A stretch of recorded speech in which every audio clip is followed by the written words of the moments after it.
தமிழக சட்டமன்ற தேர்தல் தொடர்பாக தலைமை தேர்தல் அதிகாரி ஆலோசனையில் ஈடுபட்டிருக்கிறார். மேலும் விவரங்களை செய்தியாளர் பாஸ்கர் வழங்கிட கேட்கலாம். பாஸ்கர், வணக்கம்.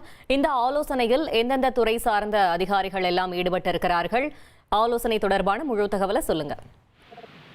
தமிழக சட்டமன்ற பொதுத் தேர்தல் அடுத்த ஆண்டு ஏப்ரல் மாதம் நடைபெற நிலையில தேர்தல் ஆணையம் அதற்கான நடவடிக்கையில முழு வீச்சில் தயாராகி இருக்கிறது.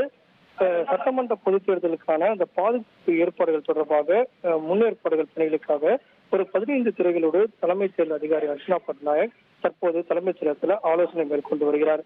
இந்த ஆலோசனை கூட்டத்தில் காவல்துறை, சிஆர்பிஎஃப், ரயில்வே, வருமான வரித்துறை, வணிகத்துறை, தபால் துறை, சிவில் விமான போக்குவரத்து துறை, போதைப்பொருள் தடுப்பு பிரிவு உள்ளிட்ட பல்வேறு துறை அதிகாரிகள் பங்கேற்கிறார்கள்.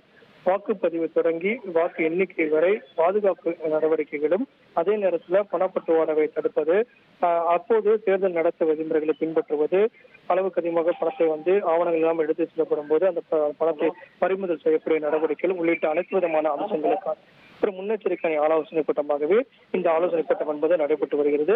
இந்த ஆலோசனை கூட்டத்துக்கு பிறகு இந்திய தேர்தல் ஆணையத்துடைய அதிகாரிகள் வருகை தந்து முழு வீச்சில் காவல்துறை மற்றும் சிஆர்பிஎஃப், ரயில்வே உள்ளிட்ட பல்வேறு துறை அதிகாரிகளோடு மீண்டும் ஒரு ஆலோசனை நடத்துவார்கள். அந்த கூட்டத்தின் வாயிலாக பாதுகாப்பு ஏற்படுவதற்கான எவ்வளவு எண்ணிக்கையில காவல்துறையுடைய பாதுகாப்பு, சிஆர்பிஎஃப் உடைய பாதுகாப்பு எவ்வளவு தேவைப்படுகிறது உள்ளிட்ட பல்வேறு அம்சங்கள் எல்லாம் முடிவு செய்யப்பட உள்ளது. தகவல்களுக்கு நன்றி பாஸ்கரன்.